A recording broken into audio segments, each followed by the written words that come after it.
Hoy cerramos el primer ciclo de nuestra miniserie dedicada a los cupés de segmento D europeos, económicos y alcanzables. Si miráis atrás hemos cubierto 4 modelos, incluyendo el de hoy, el Capri, el Manta, el Calibra y el Probe, o Probe, como le queráis llamar, que es como lo vamos a llamar en este vídeo. Y es nuestro protagonista de hoy.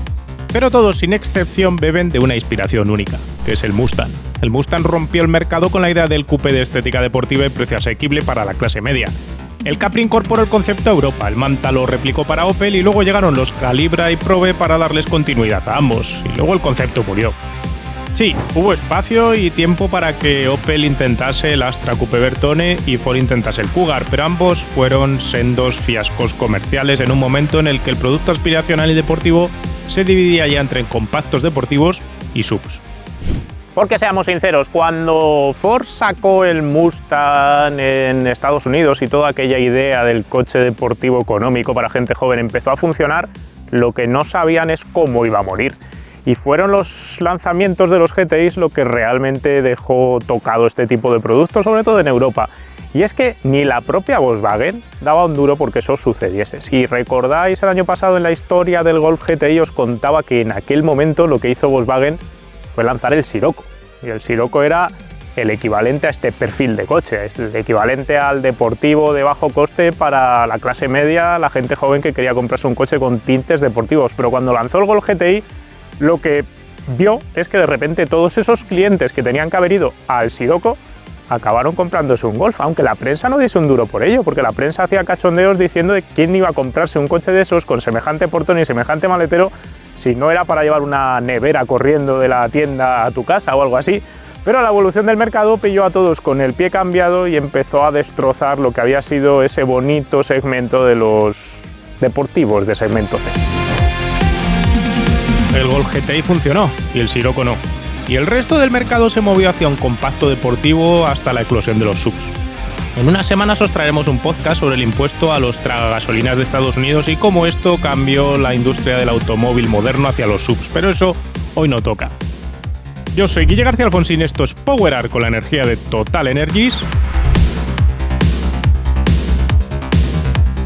Y hoy cerramos la primera etapa de este ciclo con el Ford Probe de segunda generación y su excepcional motor V6 de 24 válvulas.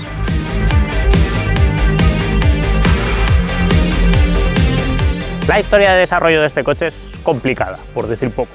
Todo arranca con la locura por la tracción delantera en los años 70. Parecía que de pronto todos los productos nuevos del mundo del automóvil se iban a pasar a este formato. Tanto es así que numerosas berlinas estadounidenses empezaron a cambiar su fisonomía.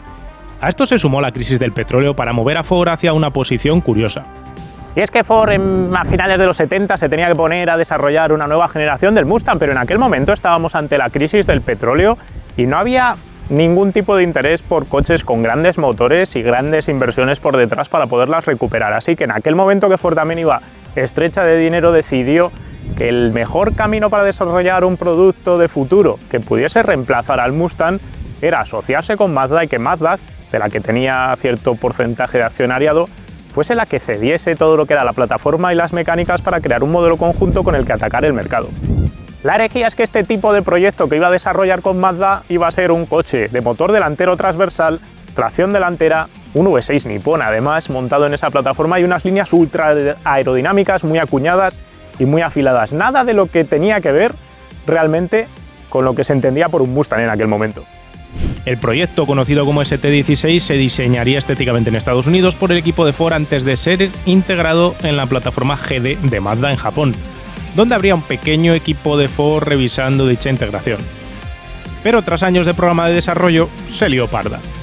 Ford decidió en 1987 filtrar una imagen y toda la especificación técnica a la revista Auto Week estadounidense con la idea de que fuese el público el que comentase algo sobre este coche. La idea era ver qué palpaba de la gente que lo podía comprar, ver cómo se tomaba la gente esa idea de la transformación del Mustang en una especie de coche de tracción delantera. Hay quien piensa que esto se hizo con mala fe, que había gente dentro de la propia Ford que no quería ver ni en pintura la idea del Mustang con tracción delantera y filtraron esa información con la idea de torpedear el propio proyecto.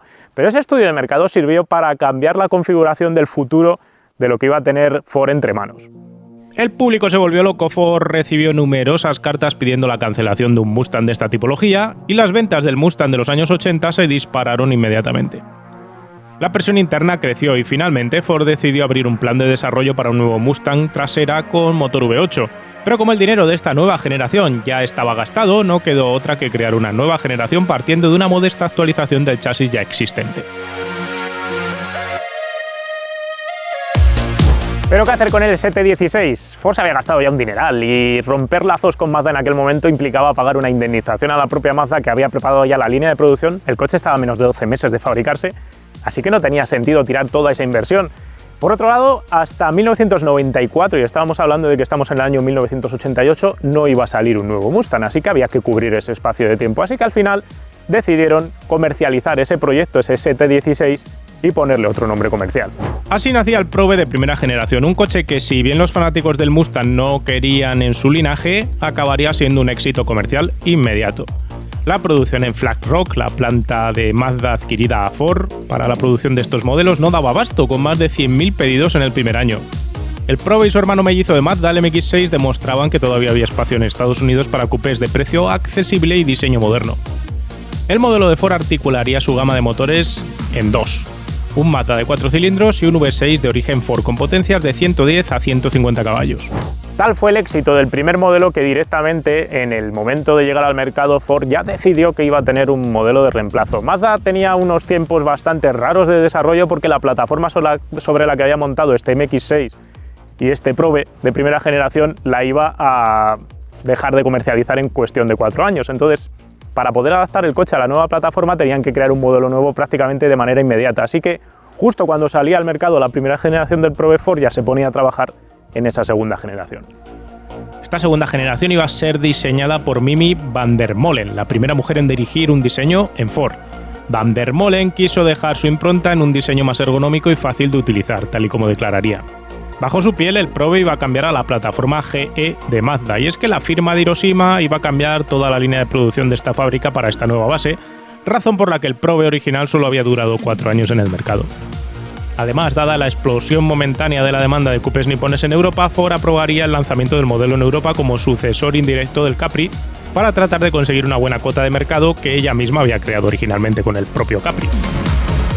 El coche, gracias a esta nueva plataforma, resultó más ancho, más largo, pero al mismo tiempo más ligero gracias al uso de una nueva estructura. Pero fue la estética el gran punto evolutivo, tanto por dentro como por fuera. Las líneas orgánicas de los 90 tomaron posición en un coche bajo, afilado y con un look contemporáneo incluso a día de hoy. Todo nace de una delantera afilada dominada por los faros escamoteables, auténtico elemento insignia del Probe. Por debajo las aperturas se reducen al mínimo, divididas en dos juegos de 2 bigotes horizontales, incluyendo las inferiores los antinieblas y las superiores las luces de posición y las intermitencias. El logo Ford queda plano y bajo en el coche gracias a este morro ultra bajo. El trabajo de superficie lateral es mucho más interesante y orgánico que el Probe de primera generación. Así, aunque se evoluciona con sencillez, se juega con una zona de hombro de marcada forma convexa para captar luz. Enseguida se cambia a media altura a una forma cóncava reflejando suelo y creando oscuridad a la altura del borde del neumático para ofrecer un plano más bajo, y luego tiene un captador de luz por debajo horizontal antes de bajar a la talonera. La apertura de la puerta queda a expensas de una manilla enrasada con el cuerpo de la carrocería, y el diseño de las llantas y su enrasado con el cuerpo de la citada carrocería muestran un trabajo de detalle de calidad. El techo sigue las claves del primer Probe, pero busca un nuevo formato más orgánico con más curvas. El pilar A surge con gran inclinación y se convierte en el techo, pero no hay continuidad metálica hacia la trasera fastback. En su lugar, el techo flota en cantilever hacia atrás, con una luneta posterior panorámica que juega a esconder los pilares B y C y mimetizarse con las lunas laterales. Por detrás hay un claro tercer volumen, aunque el coche es un hatchback de portón por comodidad, que da paso a un diseño monopiloto trasero de grandes dimensiones, elemento clave en los Ford de la época, y que funcionaría muy bien si le pusiésemos tecnología LED. En general, la estética es todo un acierto, y podemos decir esto porque han pasado 30 años de su lanzamiento y el coche sigue viéndose moderno y fresco. Mucho más que su primera generación lanzada solo 4 años antes que el diseño que estamos viendo ahora mismo. Es una opinión personal lo que voy a decir ahora, pero este coche era uno de mis favoritos estéticamente hablando en su época de lanzamiento, en el 94, decorando mi pared en forma de pequeño cromo de mesa de estudios, siendo el objetivo que tenía para comprar cuando cumpliese 18 años. Claro que por entonces, con 11 años, no contaba yo con el conocimiento de que el Probe era un indigno tracción delantera, o traición delantera.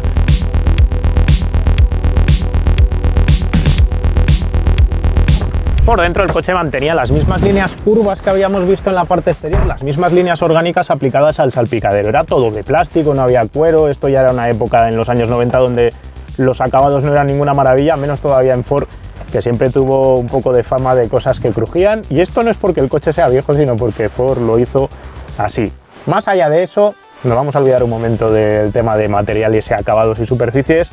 Tenías un cockpit diseñado alrededor del conductor. Si os fijáis, la consola central me mira a mí, no mira hacia el pasajero, se curva para hacer esa sensación, para crear esa sensación de que todo el protagonista es el conductor, que está abrazado por el reloj, por el cambio, por todo, te queda todo además ergonómicamente muy bien a mano, dejando mucho espacio por parte para que el pasajero tenga este espacio negativo aquí, tenga espacio para las piernas y todo lo demás. El cuadro de instrumentos tenía 6 relojes, como el Capri que probábamos semanas atrás, así que tenías temperatura del refrigerante, tenías presión de aceite y tenías la carga del alternador, que de otra manera pues normalmente los coches no lo sueles tener. Ergonómicamente, como os decía, el volante queda donde quieres, es regulable en altura, tienes climatización tradicional con botones físicos, a una cuarta tienes la palanca de cambios, además la caja, que es de origen Mazda, tiene los enclaves típicos de Mazda, es decir, movimientos precisos y claros, cosa que siempre es de agradecer. Y luego los asientos eran realmente una maravilla para la época, porque tenías, entre otras cosas, un ajuste en los pétalos laterales para que te abrazasen el cuerpo, además con un sistema eléctrico, cosa que no era tradicional en aquel momento. Las plazas traseras eran justitas, siendo un 2+2 como sus rivales de época, pero el maletero con 360 litros, posibilidad de plegar los asientos traseros y portón, era todo un guiño a la practicidad.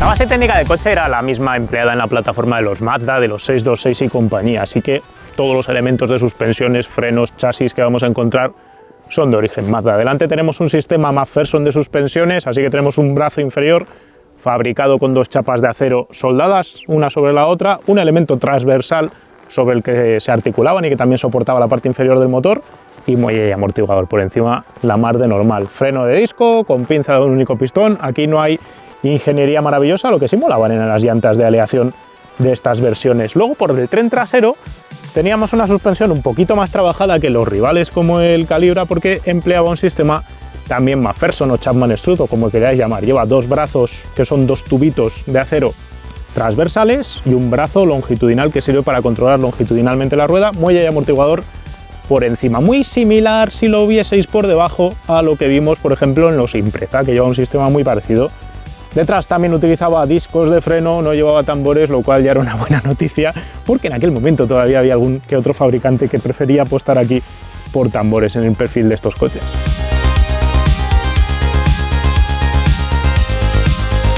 Debajo del capó podías comprar el Pro en Europa con 2 mecánicas, una de 2 litros y 4 cilindros de 115 caballos, que si ahora os vais a comprar un Pro os diré que no os la compréis, porque ya que os compráis uno de estos, mejor compraros la versión de 6 cilindros, que mola más. Era esta misma que os tenemos aquí, que es el motor Mazda. Los 2 motores eran de origen Mazda y este motor tiene el código KLDE. ¿Qué quiere decir eso? Que es un motor con bloque y culatas en aleación de aluminio y 24 válvulas. Lleva distribución por correa, 2 árboles de levas en cada una de las bancadas. Los árboles de levas directamente mueven unas levas que empujan unos empujadores hidráulicos, no tiene ni balancines ni nada parecido. Un motor que, si os fijáis, está colgando por delante, fuera del coche prácticamente. Lo comentaba antes con Diego, hay 3 cilindros fuera del coche que están adelantando al coche. Esto para el momento, por la adherencia, no molaba. Si tienes un accidente frontal, además pone en riesgo el motor, pero a pesar de tener el motor colocado por aquí, luego compensaba colocando bastante chapa por detrás para que el reparto de pesos fuese más o menos homogéneo. Tenía cosas curiosas este motor, como el resonador Helmuth y la admisión variable. La admisión, si os fijáis, todo este cuerpo de admisión lo que tiene son varios conductos para conseguir llegar a los cilindros, y juega con unas mariposillas que están metidas dentro para hacer conductos más largos o más cortos en función del régimen de revoluciones en el que estéis. Tienen 3 fases distintas y con eso va cambiando también el sonido de admisión, que era realmente llamativo en estos coches cuando ibas con mucho acelerador y lo estirabas hasta las 7100 revoluciones por minuto que alcanzaba. 1000 revoluciones antes te ofrecía 165 caballos, que era la potencia máxima que tenía este coche. Bajaba la potencia del tren delantero sin diferencial autoblocante a través de una caja de cambios de 5 relaciones manual de origen Mazda. Si comprabas el coche con caja automática, te daban una caja de Ford de 4 relaciones, si no recuerdo mal, que tampoco interesa en este coche. Oficialmente el coche declaraba una punta de 220 por hora y un 0 a 100 en 8 segundos y medio. De aceleraciones en marcha no se hablaba, pero las mediciones en unidades nuevas hablaban de un 80 a 120 en 5 segundos y medio, que no estaba nada mal para la época, colocándolo a la altura de un 180 SX de Nissan, por ejemplo. La gran problemática de este coche es la misma que tiene hoy en día como clásico si es que lo empiezas a mirar, y es que este coche nació siendo tracción delantera, y en un momento en el que te podías comprar un 180 SX de Nissan o cosas parecidas, o incluso un MX-5, entre los más aficionados que eran volantistas puros y duros, no terminaba de funcionar, pues la gente pensaba que eso de delantera no terminaba de ser lo que debía de ser para un coche deportivo de verdad. Y nos quedaría el otro mercado, el mercado de gente que quería un coche chulo, más como gran turismo, más de utilización de diario para viajes tranquilos, de largas distancias, pero es que ese cliente, en Europa al menos, se estaba yendo a los compactos deportivos, así que se quedó el Probe en una zona de mercado donde ni chicha ni limonada, lo mismo que le había pasado al Calibra, empezó a no encontrar espacio de mercado y tampoco tenía la misma capacidad de colocar coches como sí tenía Opel en aquel momento, que era un superventas.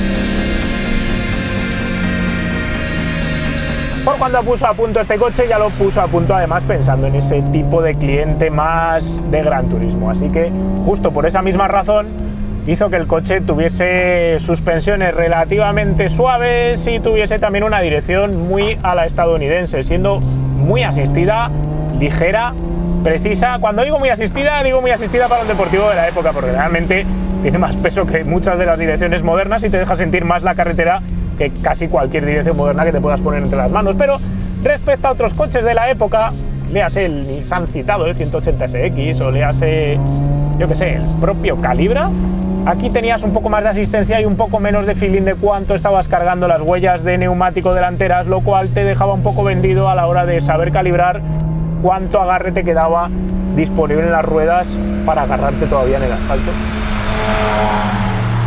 El caso es que la gente no llegaba a probar el coche, y como no llegaba a probarlo, no llegaba a cogerle esas facetas positivas que sí tenía, el tono del motor, por ejemplo, y se las perdía y directamente no se compraban el coche sin haberlo siquiera llegado a conocer, cosa que tampoco funcionaba mucho en la prensa del motor en aquel momento, que tampoco hablaba demasiado del Probe.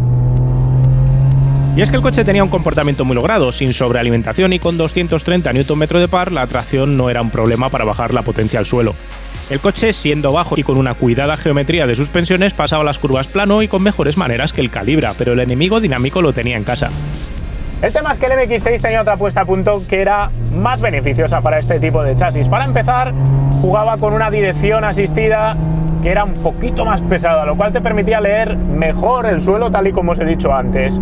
Y luego tenía un juego de muelles, amortiguadores y estabilizadoras distinto. Mazda jugó con estabilizadoras más finas, el coche balanceaba en último momento un poco más, tardaba en apoyarse y el apoyo lo encontrabas con un poco más de inclinación, pero en el caso del Ford, jugando con amortiguadores un poco más blandos y muelles un poco más blandos, transferida la rigidez a las estabilizadoras que se tenía este coche, daba la sensación de caerse antes en las curvas, moviéndose un poco más. Ese cambio de tipología de amortiguación, esa selección por parte de Mazda de un coche amortiguado de manera más dura en proporción al Ford, hacía que el Mazda se sintiese un poquito más deportivo sin comprometer en ningún momento la capacidad de tragar baches o la capacidad de mantener controlados los movimientos de primer orden de cabeceo y balanceo del propio aparato. De todos los coupés delantera de su época, el Probe estaba sin duda entre los mejores por puro comportamiento, teniendo además un balance adecuado entre controlar movimientos de carrocería y capacidad de tragarse baches sin sacudir a los pasajeros, aunque un tarado algo más duro de la amortiguación y un eje trasero más ágil no le habrían venido mal. Pero lo mejor del coche, sin duda alguna, es el V6 y el sonido motor. También por eso os decía antes que es mejor cogerse el V6 que el 4 cilindros, porque te cambia totalmente la experiencia de conducción, el hecho de escuchar sobre todo el sonido de inducción del coche con esos resonadores entrando en funcionamiento, llenándose el motor. Lo precioso que ya hemos perdido para los coches modernos, que en el mejor de los casos son una combustión con 4 cilindros y si no, pues ya directamente son eléctricos y no tienen ese gorgoteo. Luego puede ser que el coche no corra o que sea más lento que otros coches con otro tipo de sonido más apagado, pero es ese sonido el que recuerdo de la primera vez que monté en un Probe, podemos llamar como queráis, que es realmente lo que llenaba de este aparato.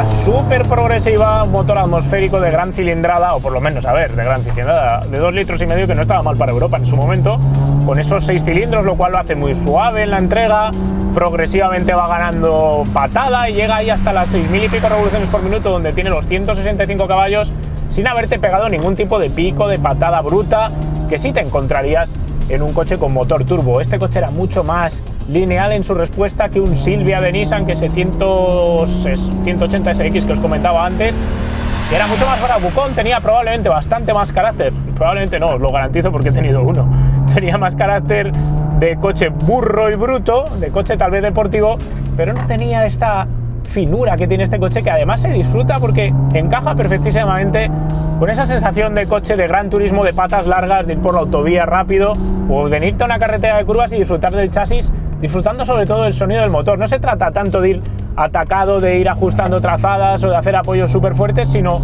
buscar cada salida de la curva y poder jugar. A ver, vamos a salir de aquí, dar gas, ir viendo cómo se crea la potencia y cómo va sonando el motor. Y cuando vas a entrar en la siguiente curva haces un bonito punta tacón. Oh, es precioso el sonido, la verdad.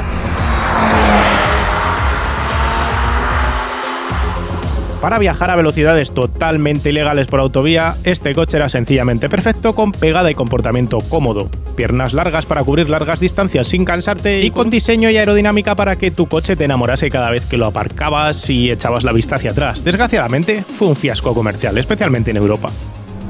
Yo me tiré 10 años ambicionando este coche, de 1994, menos de 10 años, a 2002, si no recuerdo mal.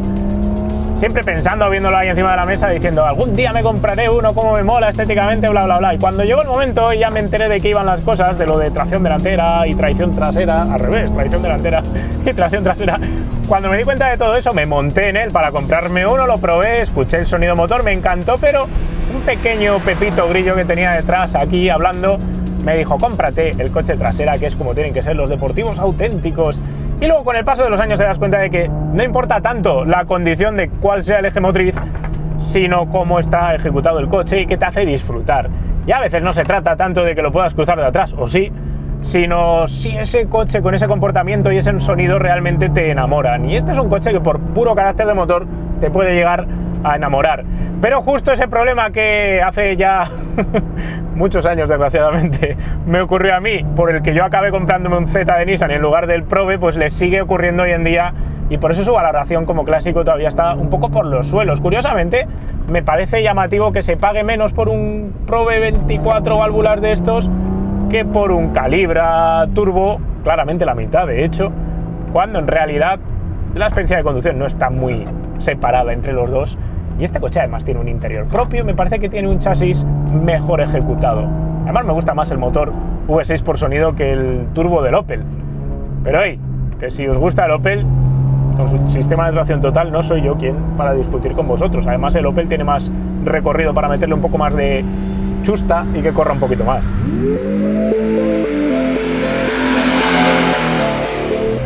¿Por qué fracasó comercialmente este coche? ¿Por qué no se vendió más? En Estados Unidos la razón es sencilla. Para 1994, cuando se estaba vendiendo este Probe 2, salió el nuevo Mustang de tracción trasera, que era más caro, pero era más puro y más alineado con lo que en aquel momento estaba funcionando. Y se sumó además la moda de los subs. Así que el aficionado más brutote se compraba el Mustang y Fox Body, y el aficionado más tranquilo, el que quería el coche para todos los días, se estaba moviendo ya hacia coches que tenían carrocería sub.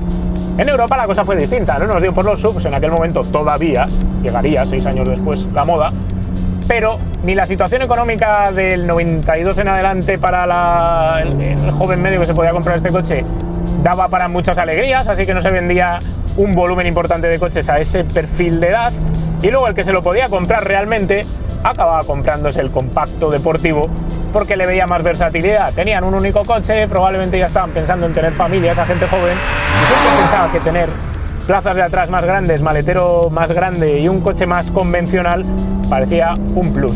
Y eso al final acabó matando no solo al Probe, sino a todos sus sucesores y a todos los compradores de coupés. Así que cuando lo pensáis, no han sido los subs los que han matado los deportivos de este perfil.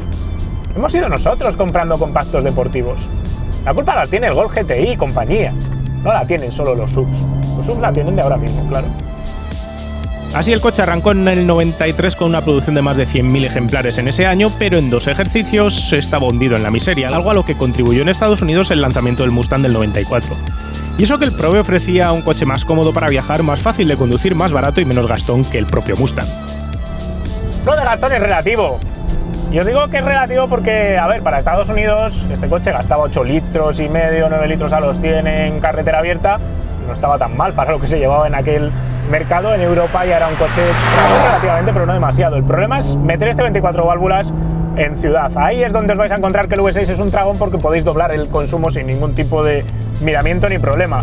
No tenéis que pensar, porque si vais a disfrutar del coche como coche clásico no hay problema. Vais a hacer 5.000 kilómetros al año de carretera de curvas, pues oye, pues vais a echarle gasolina el fin de semana, lo disfrutáis y ya está. Es como el que paga por ir al cine o el que paga por ir a cenar fuera. Es un disfrute. Ahora bien, como coche de diario para moverte por ciudad, no era lo suyo, está claro.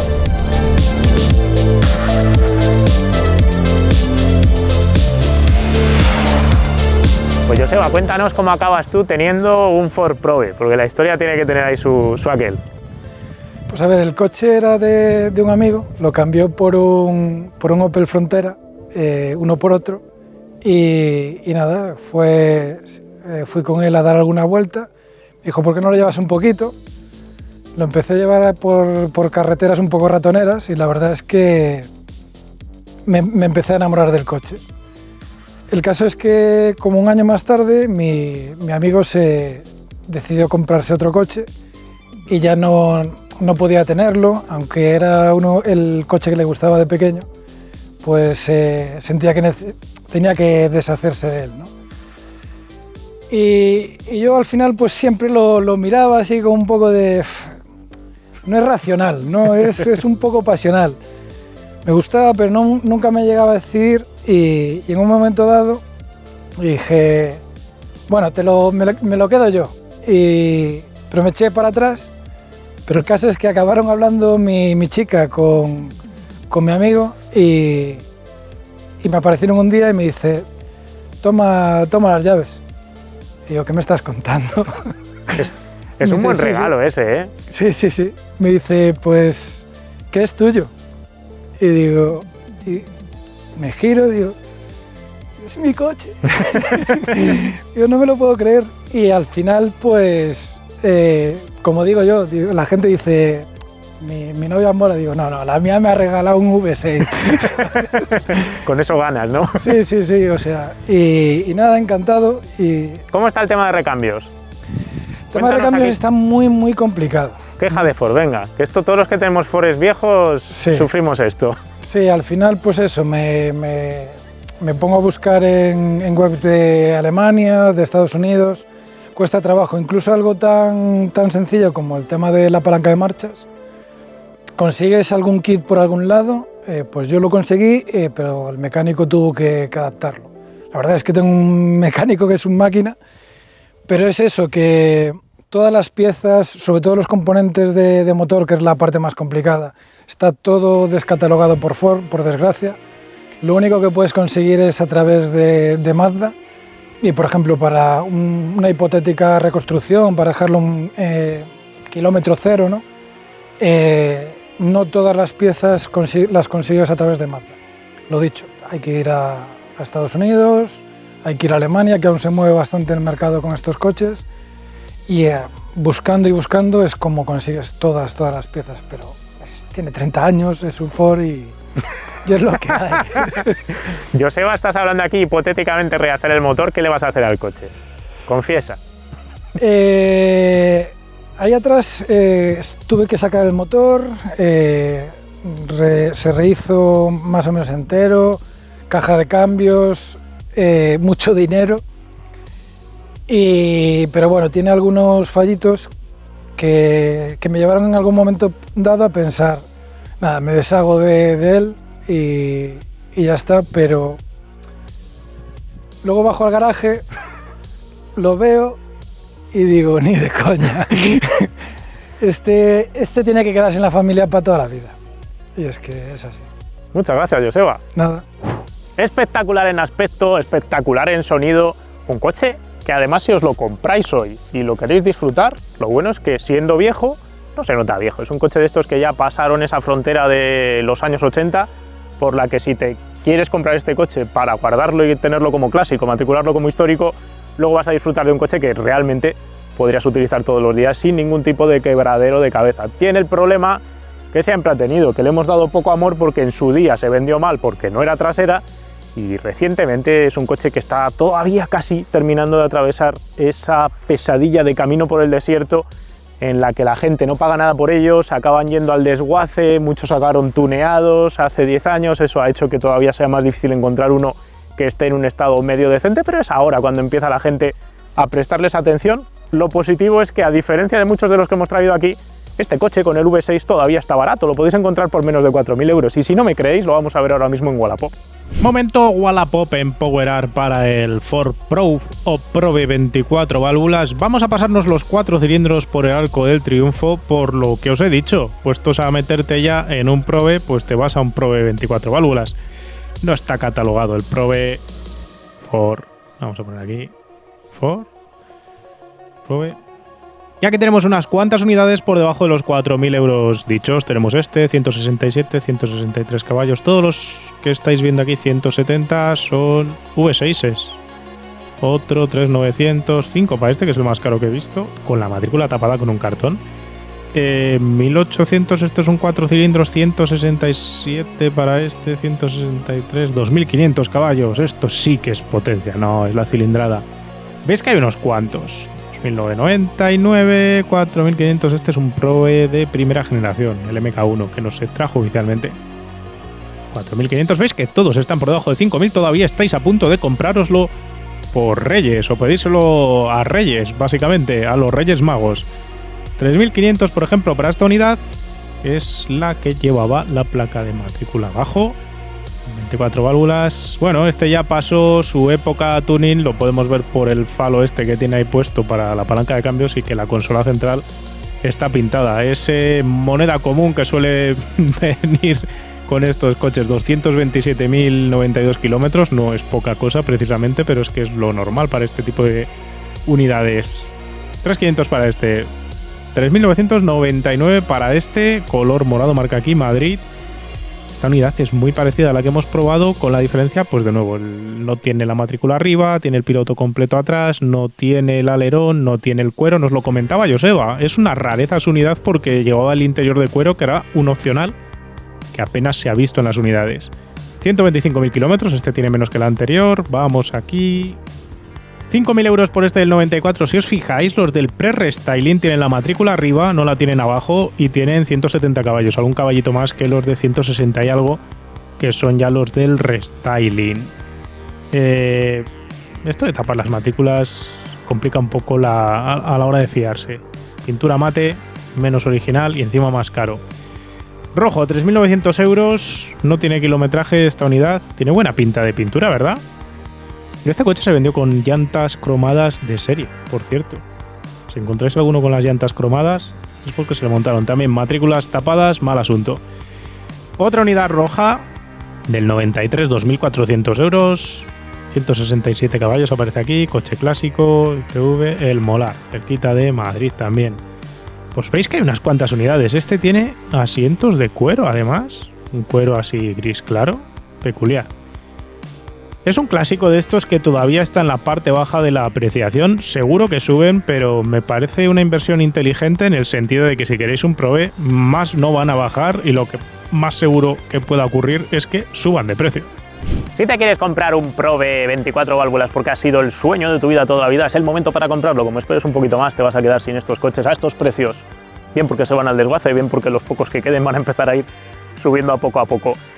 ¿Qué le tendrías que mirar si te quieres comprar uno? Es un coche viejo, pero lo bueno es que tiene base Mazda, aunque suene esto un poco peor porque hablamos de un Ford, pero la parte positiva de que tenga base Mazda es que es un coche extremadamente fiable. De hecho, este es uno de esos coches que llevan una distribución por correa, donde si se parte la correa, las válvulas no llegan a tocar los pistones, cosa que pasa en pocos motores, pero en este, por ejemplo, ocurre. Así que incluso si fuese un coche que está mal mantenido y destroza la distribución, no tenéis que preocuparos porque no va a ser tan caro de reparar un motor donde pises las válvulas, que directamente tendrías que tirar el motor a la basura. Más allá de eso, todo lo que es chasis, carrocería, estaba galvanizado. Hay puntitos donde se suelen oxidar, la parte en la que se encuentra las aletas, la chapa con el paragolpes delantero. Encontrar paragolpes en buen estado pues también tienen al final roturas, grietas, llevan mal las pedradas. También podéis encontrar óxido debajo de toda lo que es la talonera de plástico que cubre la parte inferior de los 24 válvulas, pero son pequeños detalles para revisar en una unidad que ya no tiene nada que ver con la calidad con la que estaba fabricado, sino cómo ha sido cuidado, cómo ha envejecido, si ha estado tirado en la calle o no. ¿Qué son esos pequeños detalles donde tenéis que fijaros? Yo es un coche que llevaría a un taller, lo subiría y miraría si los bajos están bien. Típico coche que también colocaría en una alineadora para ver si está doblado, porque la alineadora os va a dar ese detalle de ver si el coche ha sido reparado, cosa que también veréis cuando lo levantéis. Pero por todo lo demás me parece que es una inversión interesante si queréis un coche de este estilo con un motor V6 que no os robe demasiado dinero del bolsillo a la hora de comprarlo. Eso sí, luego hay que darle de beber y no gasta precisamente poco, tal y como os he dicho hace un rato. Os lo he dicho antes, cuando haya abierto el capó yo me compraría antes el V6 que el 4 cilindros, directamente ni lo miraría, sobre todo por los precios que se están pagando ahora mismo. Y la única pega que yo le pongo, o la única cosa que me condiciona un poquito a la hora de apreciar este coche, es que no tiene ese comportamiento dinámico que Ford empezó a implementar a finales de los años 90 en casi todos sus coches. Del Puma y del Focus de primera generación en adelante, todos los coches cambiaron de puesta a punto, entre otras cosas porque cambió el responsable de puesta a punto de estos coches, y eso hizo que Ford en Europa se tomase otro tipo de perspectiva a la hora de poner la dinámica de estos aparatos. Este coche no es ágil del tren trasero, no tiene el tacto de la dirección de un Ford moderno, pero esos pequeños detalles se pueden corregir. El tema de la dirección asistida que llevaba el MX6, que es primo hermano de este coche, era un poquito más dura, llevaba la misma cremallera y habría que mirar si cambiando la bomba de la dirección asistida o la polea que la acciona o las válvulas que regulan su presión podríamos conseguir ese extra de dureza que sí tenía el MX6 que no tenía este coche. Y luego para el tema de la agilidad se podría jugar con los dos tirantes de los brazos traseros para hacer que el coche fuese un poquito más recto de atrás o incluso un poquito más abierto para poder juguetear y que entrase mejor en las curvas. Eso sí, hay que tener cuidado con lo que se hace con el tren trasero, porque si os pasáis jugando con esas cosas, estos coches no llevan el SEPE y se pueden hacer un poco complicados en mojado. En fin, esto es todo lo que os quería contar. Ahora os voy a dejar una pregunta para los comentarios que yo creo que va a dar un poquito de temita. ¿Os compraríais este coche o el Calibra? Es una pregunta que os voy a dejar ahí en la mesa. ¿Calibra Turbo o Probe V6? Calibra Turbo además era tracción total. Yo me quedaría con este, solo por estética. Llamadme raro. Ya me pondréis a parar en los comentarios. ¿Os ha quedado alguna duda del Probe? ¿Queréis que os la conteste o queréis contar alguna historia con un Probe que tengáis vosotros? Nos la dejáis en los comentarios. No tenemos nada más que contar, solo tengo que despedirme y nos vemos pronto con otro vídeo de otro coche. Un saludo. ¡Hey! Recuerda que puedes lucir tu amor por PowerArt con las gafas, gorras, camisetas y sudaderas que ha desarrollado Kimoa para nosotros. Las tienes disponibles todas en www.kimoa.com.